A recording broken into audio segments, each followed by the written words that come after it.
नमस्कार, सत श्री अकाल, राम राम साहब, वनक्कम। आप सभी को ऑल टीम मीडिया में फिर से स्वागत है। आई बी अ लिटिल स्लो क्योंकि नंबर्स अभी दिख नहीं रहे। जी, दिखने शुरू हो गए। और इसके साथ में सभी व्यूअर्स से रिक्वेस्ट करूंगी, please don't forget to like, subscribe and share, क्योंकि मेरा जब मैं एनालिटिक्स देखती हूँ तो 60% लोग वो है जिन्होंने सब्सक्राइब नहीं किया। सो प्लीज हमारी मेहनत को आप सफल कर दीजिए by liking, subscribing and sharing. जी, आज का मुद्दा बहुत इंपॉर्टेंट है। पंजाब में जिस तरीके की डेवलपमेंट्स आ रही है, लॉ एंड ऑर्डर को लेके, कॉन्फ्लिक्ट्स को लेके, फाइट्स को लेके, फाइनेंस को लेके, ऐसा लग रहा है कि पंजाब हाथ से निकल रहा है भगवंत मान के। और आज जो हुआ वो उसका खुलासा करेंगे आशीष भाई। डॉक्टर आशीष हांडा मेरे हमारे बहुत अच्छे गेस्ट हैं। मैं इसलिए इंट्रोड्यूस कर रही हूँ आज क्योंकि मुझे कई लोग लिख रहे हैं लिंक्डइन पर, ट्विटर पर, मैम आप अपने गेस्ट को इंट्रोड्यूस नहीं करिए। Doctor Ashish Handa ji is a motivational speaker, success coach, he is also financial consultant and he's got a big background। और ये धीरे धीरे निकालते होम्योपैथी स्पेशलिस्ट हैं, bye the way. That is another edition जो मुझे पता चला, क्योंकि इन्होंने मुझे जब मैं इंडिया में थी तो होम्योपैथिक की दवाइयां दी मेरे पिंपल्स के लिए। तो ये धीरे धीरे बताते, पूरी बात एक बार में बताते नहीं है जी। So let's get started. Ashish भाई, ओवर टू यू। जी जी, गायत्री जी, आपको ऑल्टरनेट मीडिया के सभी प्यारे प्यारे दर्शकों को मेरे यानी डॉक्टर आशीष का प्यार भरा नमस्कार। गायत्री जी, आज का बहुत ही सेंसिटिव इशू है जिसको आज हम टच करने वाले हैं। और ये सेंसिटिव इशू मैं कहूंगा it was on the cards. हम बहुत दिन से ऐसा एहसास कर रहे थे कि कुछ होने वाला है। पंजाब एक बहुत ही सेंसिटिव स्टेट रहा है, नॉट जस्ट बिकॉज कि वो बॉर्डर स्टेट है, नॉट जस्ट बिकॉज कि पास्ट में खालिस्तान मूवमेंट और बहुत सारी चीजें वहां के यूथ को अफेक्ट करती रही हैं, बल्कि इसलिए भी कि वो एक ऐसा स्टेट रहा है जहां पे ड्रग मेनेंस बहुत ज्यादा रहा है, जहां पे मतलब ये वो चिट्टा और वो सब के ऊपर पिक्चरें भी बनी और बहुत सारा कुछ चीजें निकल के सामने आई। और खासकर अब जबकि आम आदमी पार्टी की अराजक सरकार वहां पे कायम है, तो ऐसे में कैप्टन अमरिंदर ने पहले भी कहा था और उसके बाद भी कुछ लोगों ने कहा था कि भाई ये बहुत सेंसिटिव एरिया है, इसको बड़ा ध्यान से लेके चलना पड़ेगा। और लॉ एंड ऑर्डर की हालत हमने पहले भी देखी कुछ दिन पहले, जब वो वार्निंग देके पुलिस स्टेशन के ऊपर अटैक होता है और पुलिस स्टेशन को ही होस्टेज बना लिया जाता है, थिंग्स लाइक दैट। लेकिन पानी धीरे धीरे धीरे धीरे बढ़ता बढ़ता बढ़ता बढ़ता आखिरकार एक ब्रिम पे आ जाता है और एक सब्र का बांध टूटना शुरू हो चुका है इस समय गवर्नर साहब का। ऐसा मैंने इसलिए कहा क्योंकि जब संवैधानिक पद पे कुछ बहुत ही उच्च लोग बैठे होते हैं, चाहे वो चीफ मिनिस्टर है, वो भी संवैधानिक पद है, या फिर गवर्नर साहब हैं, वो भी एक संवैधानिक पद है, तो ये लोग बहुत सोच समझ के अपने मुंह से कोई शब्द निकालते हैं।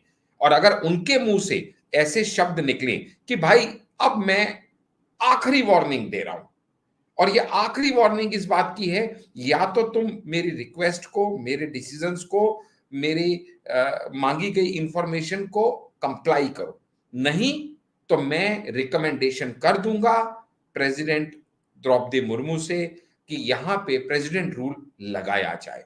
और इतना ही नहीं, इससे भी एक कदम आगे जाते हुए उन्होंने यहां तक कह दिया है कि I may initiate criminal proceedings against the chief minister Bhagwant मान।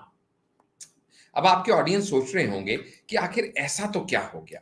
ठीक है, डिफरेंसेस बहुत सी जगह आजकल हम देख रहे हैं, पहले ऐसा नहीं होता था। पहले सीएम और गवर्नर के बीच में या यूनियन टेरिटरीज में, मैं आपके ऑडियंस को ये भी बता दूं, हम दो शब्द आज इस्तेमाल करेंगे, एक लेफ्टिनेंट गवर्नर और एक गवर्नर। दोनों ऑलमोस्ट सिमिलर हैं, थोड़ा फर्क है। फर्क ये है कि जहां यूनियन टेरिटरीज हैं जैसे दिल्ली है, तो वहां पे लेफ्टिनेंट गवर्नर शब्द इस्तेमाल होता है, कॉन्स्टिट्यूशनली गवर्नर नहीं होता वहां। और जहां पे फुल स्टेट है जैसे पंजाब, तो वहां गवर्नर शब्द इस्तेमाल होता है, वहां लेफ्टिनेंट गवर्नर नहीं होता। तो कंटेक्चुअली दोनों ऑलमोस्ट सेम है, क्योंकि दोनों सेंट्रल गवर्नमेंट को रिस्पॉन्ड करती हैं और रिप्रेजेंटेटिव हैं, और एडमिनिस्ट्रेटिव जो वर्क है पूरा गवर्नमेंट का स्ट्रक्चर वो अपहेल्ड हो और इलेक्टेड रिप्रेजेंटेटिव्स ठीक से काम करें, उसके लिए एक एज ए गार्जियन वो कंट्रोल रखते हैं, चाहे लेफ्टिनेंट गवर्नर हो चाहे गवर्नर हो। अब ये इश्यू क्या है और ये कैसे एस्केलेट हुआ, उसके ऊपर हम आते हैं। कंटेक्स्ट मैंने आपको बता दिया, आप थोड़ा कंटेंट के ऊपर आएंगे गायत्री जी। है क्या, गवर्नर के पास राइट्स होते हैं कि वो प्रेसिडेंट रूल इंपोज करने के लिए प्रेसिडेंट को रिकमेंडेशन भेज सकते हैं under article 356 of the constitution. लेकिन इसके अलावा यहाँ पे ध्यान देने की बात यह है कि यहाँ पे जो गवर्नर हैं बनवारी लाल पुरोहित जी, उन्होंने सेक्शन 124 ऑफ आईपीसी के तहत क्रिमिनल प्रोसीडिंग्स इनिशिएट करने की वार्निंग भी सीएम भगवंत मान को दे डाली है। ऐसा क्यों उनको करना पड़ा? क्योंकि उनका ये कहना है कि वो कई बार अलग अलग तरीके से लेटर्स लिख के ऑफिशियल कम्युनिकेशन, ऑब्वियसली जब गवर्नर के ऑफिस से कोई लेटर चीफ मिनिस्टर के पास जाता है तो वहां से कब निकला उसकी प्रॉपर डेटिंग होती है, सीएम ऑफिस में कब रिसीव हुआ उसकी प्रॉपर डेटिंग होती है। तो these are factual things which nobody can deny कि हमें लेटर मिला नहीं या अभी कल ही तो मिला है, हम अभी जवाब दे देंगे, जल्दी किस चीज की है। सो इस तरह की चीजें, नॉनसेंस, लेक्यूना और लैप्सेस होने का कोई चांस नहीं है जब दो सुपीरियर कॉन्स्टिट्यूशनल हेड्स के बीच में रिटन कम्युनिकेशन हो रही हो।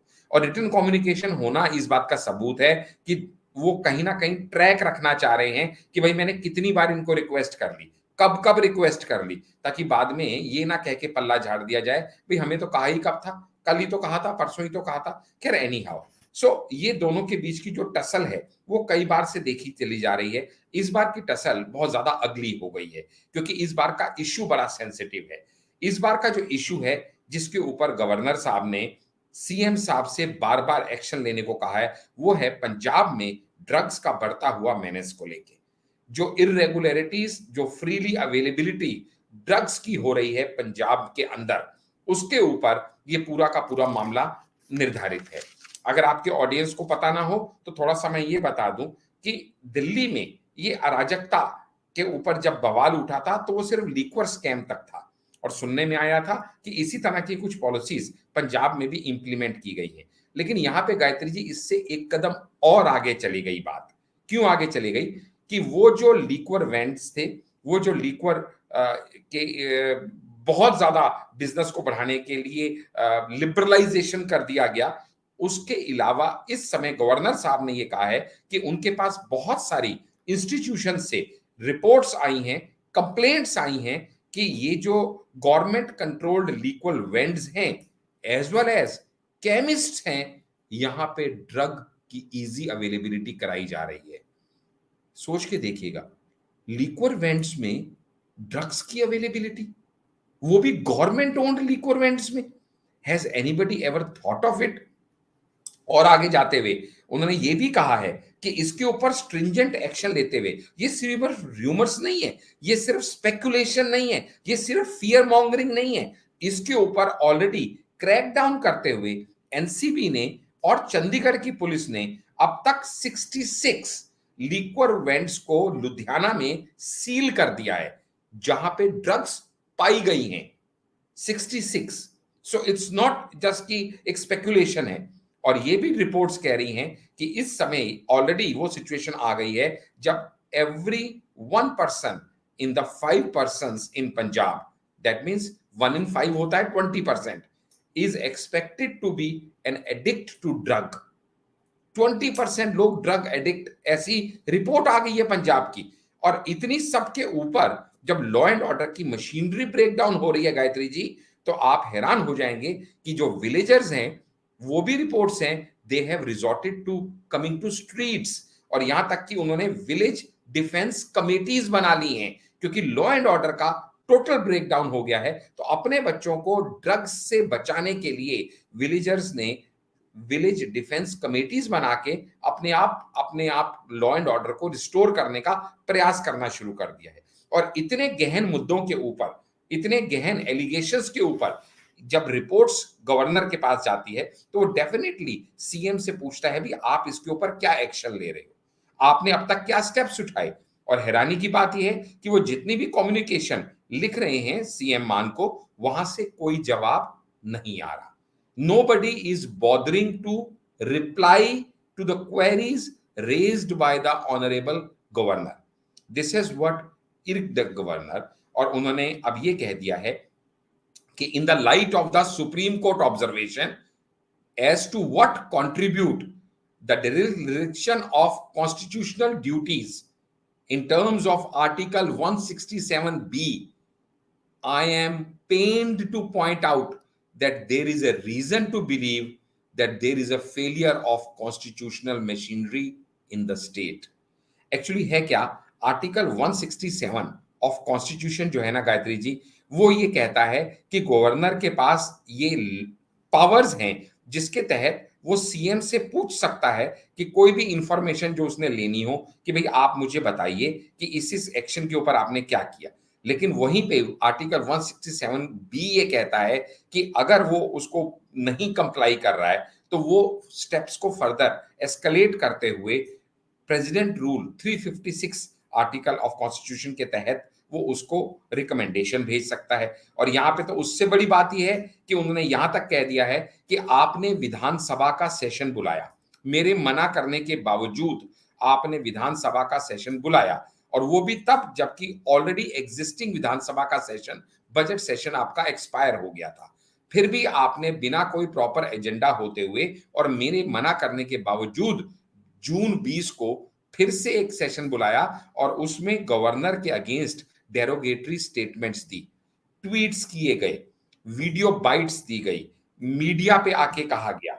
और यहां तक कि गायत्री जी, आपके व्यूअर्स को हैरानी होगी कि फरवरी 28 को उल्टा चोर कोतवाल को डांटे वाली पोजीशन में जाते हुए पंजाब गवर्नमेंट ने गवर्नर के अगेंस्ट कोर्ट में पिटीशन लगा दी कि भाई ये हमें हमारा काम नहीं करने दे रहे हैं, वही जो विक्टिम कार्ड वो प्ले करने के लिए आदी हैं और हमारी ड्यूटीज और इलेक्टेड गवर्नमेंट को काम करने में ये रोक रहे हैं। और उसके ऊपर सुप्रीम कोर्ट ने जब टिप्पणी दी तो ये कहा कि जब हम ये मानते हैं कि फ्री स्पीच आपका और हर किसी का राइट है अंडर आर्टिकल 19(1) सबसेक्शन ए, पर हमें यह भी ध्यान रखना पड़ेगा कि कॉन्स्टिट्यूशनल डिस्कोर्स में आप अपने कंडक्ट को कैसे रख रहे हैं, वो एक सेंस ऑफ डेकोरम और एक मैच्योर स्टेट्समैनशिप को रिफ्लेक्ट करता हुआ होना चाहिए। क्योंकि जब इस तरह की डेरोगेटरी स्टेटमेंट्स गवर्नर के खिलाफ, जैसे कि यहां पे भी हमने देखा कई बार दिल्ली में, यहाँ पे खुद असेंबली के अंदर इस तरह की स्टेटमेंट्स एलजी के खिलाफ दी गई, सेम उसी ट्रेंड पे वहां पे भी पंजाब असेंबली में वहां गवर्नर के अगेंस्ट बहुत सारे इस तरह की स्टेटमेंट्स दी गई। इसको ध्यान में रखते हुए सुप्रीम कोर्ट ने उनको हड़काया। और मजे की बात क्या है गायत्री जी, अब भी वो सुधरने को तैयार नहीं है और बार बार गवर्नर साहब जब उनको ये कह रहे हैं कि आप मेरे लेटर्स को रिप्लाई कीजिए, आपने क्या स्टेप्स उठाए हैं उसके ऊपर आप मेरे से बात कीजिए, ये ड्रग मैनेज को कंट्रोल करना हमारे लिए बहुत जरूरी है। क्योंकि हमने पास्ट में देखा है गायत्री जी कि जो ड्रग्स हैं, जो टेररिज्म है, जो ब्लैक मनी है, ये they all go hand in gloves. इन सब का आपस में इतना क्लोजली निटेड कनेक्शन होता है कि एक थ्रेड से बाकी थ्रेड्स ऑटोमेटिकली, और एक्सट्रीमिस्ट वहां पे कितने हैं पंजाब में, ये आपसे और मुझसे छुपा हुआ नहीं है।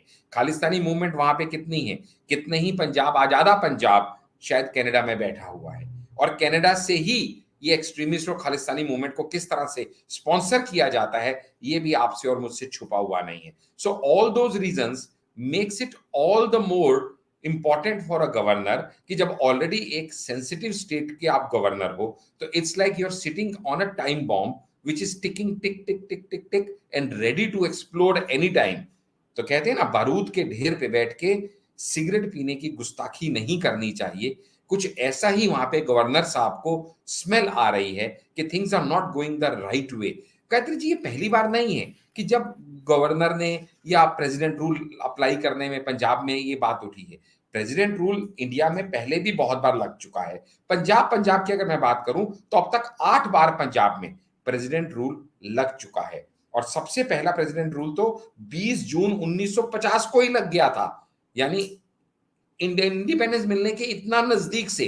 यानी वो स्टेट कितना वॉलेटाइल है, मैं ये कह के ये बताना चाह रहा हूं। और दूसरा, इंडिया में जो आज तक का सबसे लॉन्गेस्ट प्रेसिडेंट रूल है। वैसे आपके ऑडियंस के लिए मैं बता दूं, प्रेसिडेंट रूल कब लगता है, जब प्रेसिडेंट को रिकमेंडेशन गवर्नर भेजता है, उसके बाद दोनों हाउसेज में वो अप्रूव हो जाता है, और दोनों हाउसेज में अप्रूव होने के लिए 6 महीने के लिए प्रेसिडेंट रूल लगता है, जिसमें वो स्टेट की पूरी एग्जीक्यूटिव पावर्स सेंटर के पास चली जाती हैं। और मैक्सिमम पीरियड उसका 3 साल होता है, जो कि हर 6 महीने पे एक्सटेंड होते हुए 3 साल तक जा सकता है। But breaking the previous norms, Punjab में इंडिया का सबसे लॉन्गेस्ट प्रेसिडेंट रूल अब तक जो लग चुका है वो है 5 साल का। At a stretch from 1987 to 1992।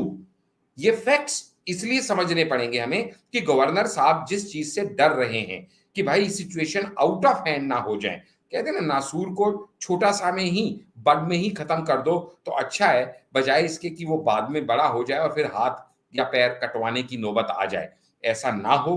Punjab India से अलग करने के जो कुछ एंटी नेशनल लोगों के मंसूबे हैं उनको कहीं हवा ना दी जाए, टेररिज्म को हवा ना दी जाए, क्रॉस बॉर्डर ड्रग बिजनेस को हवा ना दी जाए। इन सब चीजों को देखते हुए जहां वो बार बार सीएम से एक्शन लेने की गुजारिश कर रहे हैं, रिपोर्ट मांग रहे हैं, वहीं पे बार बार उनको कोई जवाब ना दिया जाना एक पॉइंट, डेरोगेटरी स्टेटमेंट्स देना दूसरी बात, इग्नोर करना तीसरी बात। और अब देखने की बात यह है कि अगर अब भी ऐसा नहीं होता तो बहुत हद तक चांसेस हैं कि प्रेसिडेंट रूल के लिए रिकमेंडेशन कर दी जाए पंजाब में, जो कि मैं समझता हूं एक वेलकम स्टेप होना चाहिए, एक व्हाट यू से टाइट स्लैप होना चाहिए उन लोगों के मुंह पे जो सोचते हैं कि अराजकता फैलाते हुए वो पूरी कॉन्स्टिट्यूशनल मशीनरी को कैसे रैंसैक कर सकते हैं, किस तरह से पूरी की पूरी डेमोक्रेटिक स्ट्रक्चर को हैम्पर कर सकते हैं। ऐसा नहीं होना चाहिए और मुझे लगता है बहुत जल्दी या तो वो सुधरेंगे, नहीं सुधरेंगे तो फिर से वो विक्टिम कार्ड प्ले करने के लिए तैयार हो जाएंगे, क्योंकि प्रेसिडेंट रूल अगर एक बार रिकमेंड कर दिया गवर्नर साहब ने तो president Droupadi Murmu current situation को देखते हुए उस रिकमेंडेशन को एग्री कर सकती हैं और हाउसेस में वो पास होगा नहीं होगा वो हम ऑलरेडी देख चुके हैं दिल्ली ऑर्डिनेंस बिल के टाइम पे कि इस समय एनडीए की पावर कितनी है, राज्यसभा हो या लोकसभा हो। अगर उसमें भी वो पास हो जाता है, स्पेशल सेशन कभी भी उसको सेंटर बुला सकता है पार्लियामेंट का, तो ऐसे में ये आपके लिए एक करारा झटका होगा, लेकिन पंजाब की जनता के लिए एक राहत की सांस होगी अगर या तो ये सुधर जाए या प्रेसिडेंट रूल लग जाए। और मुझे लगता है दोनों में से एक चीज गायत्री जी होना अब नीड ऑफ द आवर है। Over to you Gayatri ji. जी। और यहाँ पर कुछ यूनिवर्सिटीज में कुछ झगड़े भी चल रहे हैं कांग्रेस नेताओं के बीच में, आपके बीच में, ये सब भी बहुत कुछ चल रहा है। आशीष जी, उस पे कुछ आप टिप्पणी करना चाहेंगे? जी। नहीं देखो गायत्री जी, एक अगर लॉ एंड ऑर्डर मशीनरी आपकी क्रैक हो जाए, उसमें दरारें पड़ जाएं, तो फिर तो देखो एंटी सोशल एलिमेंट्स या अपनी अपनी माइलेज लेने वाले पॉलिटिकल पार्टीज हर तरफ आपको मिल जाएंगी। ऐसा नहीं है कि अराजक तत्व सिर्फ आप में ही है या कांग्रेस में नहीं है या टीएमसी में नहीं है, या मतलब कहने का मतलब है अपॉर्चुनिटिस्ट नेता जो होते हैं कई बार वो लोकलाइज्ड लेवल पे भी अपना एक्शन कर रहे होते हैं। और दूसरा जो इस तरह के एंटी सोशल एलिमेंट्स होते हैं, कई बार तो वो खुद की जिसको कहते हैं बेनिफिट्स के लिए या गेन्स के लिए एक्ट करते हैं, but most of the time it is seen they are nothing more than the puppets in the hands of another खिलाड़ी जो सामने भी नहीं आता और दूर से बैठ के ही कैसे इंडियन डायस्पोरा को डिसरप्ट करना है, किस तरह से ग्रोथ ट्रेजेक्ट्री को डिस्टॉर्ट करना है, इंडिया का नाम खराब करना है, और ये सब करने के लिए कोई भी मौका वो छोड़ेंगे नहीं। किसी भी तरह का लॉ एंड ऑर्डर सिचुएशन उन्हें कोई लेना देना नहीं है। लोग मरे तो मरे, यूनिवर्सिटीज बंद हो तो बंद हो, लोगों के एजुकेशन हैम्पर हो तो हो, doesn't make any difference to these people as long as their narrative is being set for which they are paid for in hefty dollars and pounds। बिल्कुल सही कह रहे हैं। और अभी एक बहुत इंपॉर्टेंट इनका जो स्टेटमेंट था जिसके वक्त में आया, सरकार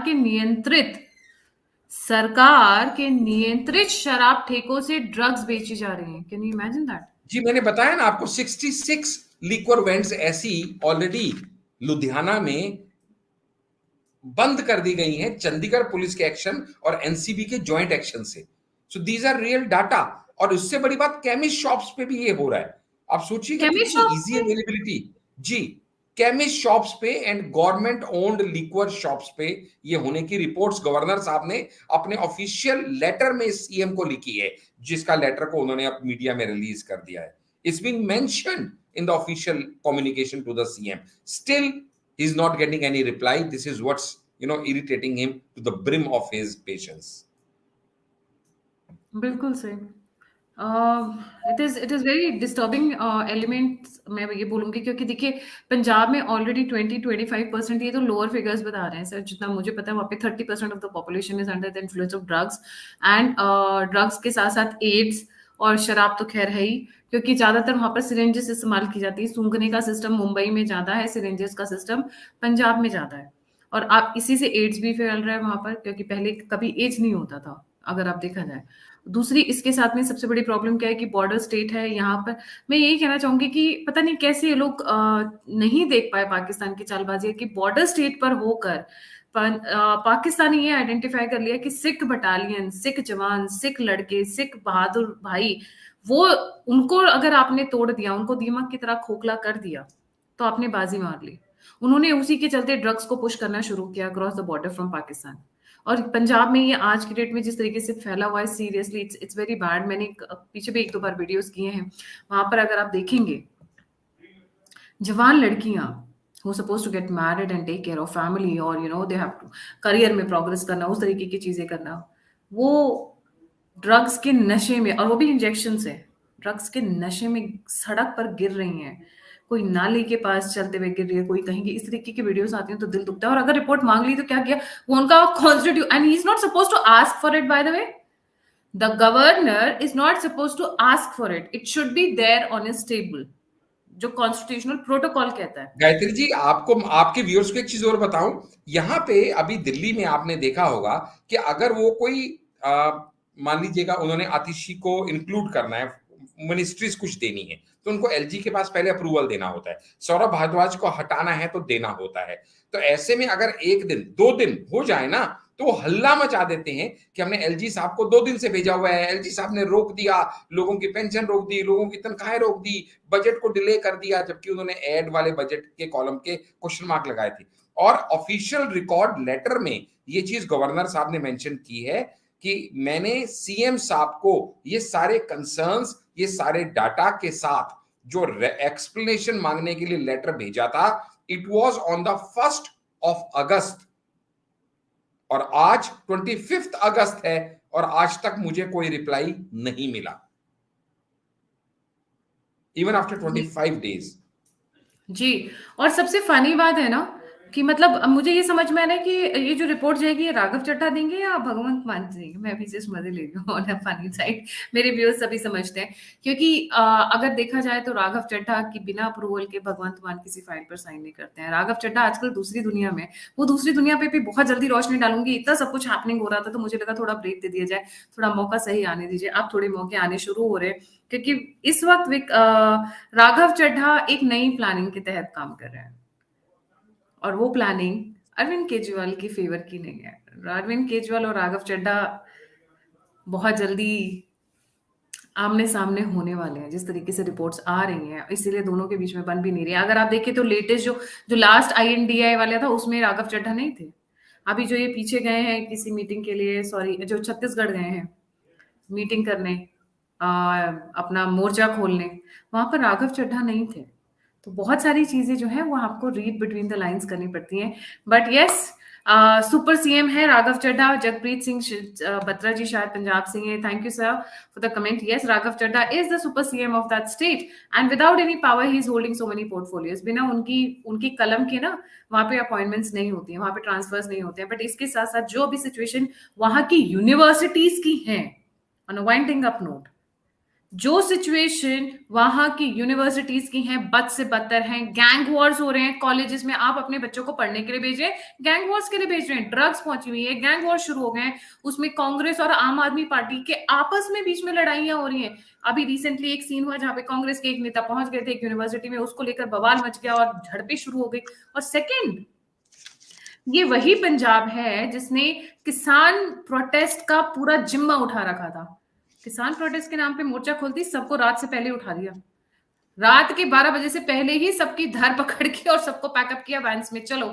कम से कम 1 दर्जन नेताओं को अरेस्ट किया है भगवंत सिंह मान की सरकार ने। पंजाब आज की डेट में संभल नहीं रहा भगवंत मान सिंह से।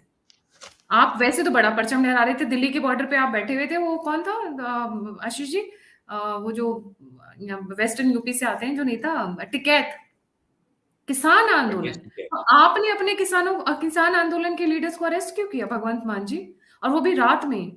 कल सुबह मोर्चा खोलना है, कल सुबह के लिए ट्रैक्टर्स निकल चुके हैं, कल सुबह के लिए पूरी तैयारियां हो चुकी हैं, तंबू गाड़ने की तैयारी, आपके वो जो वो चपाल उपाल बिछाते हैं वो सब पूरा सब तैयार है रात, और रात को धड़ाधड़ पंजाब पुलिस इन एक्शन, और कम से कम 1 दर्जन इनके छोटे बड़े नेताओं को उठाकर ले गए गायत्री जी, मैं पंजाब। एक पॉइंट यहाँ पे आपके ऑडियंस के लिए ऐड करूंगा, क्योंकि आपने 2 बार यहाँ पे आज हम लोगों को याद दिलाया कि वहाँ की एजुकेशनल इंस्टीट्यूशंस में क्या हो रहा है, वहाँ पे क्या हो रहा है। तो हमने एक बार पास्ट में ये वीडियो ऑलरेडी कवर किया है, मैं आपसे रिक्वेस्ट करूंगा इसका लिंक आप आज की इसके डिस्क्रिप्शन में डाल दें, लेकिन आपके व्यूअर्स के लिए मैं एक बार उनको रिमाइंड करा दूं कि हमने ऑलरेडी ये डिस्कशन किया है कि बहुत रिसेंटली अभी पंजाब ने एक बिल पास किया था। वो बिल पास ये किया था कि जो गवर्नमेंट स्टेट रन यूनिवर्सिटीज हैं 12 पंजाब में, उन 12 यूनिवर्सिटीज में जहां पे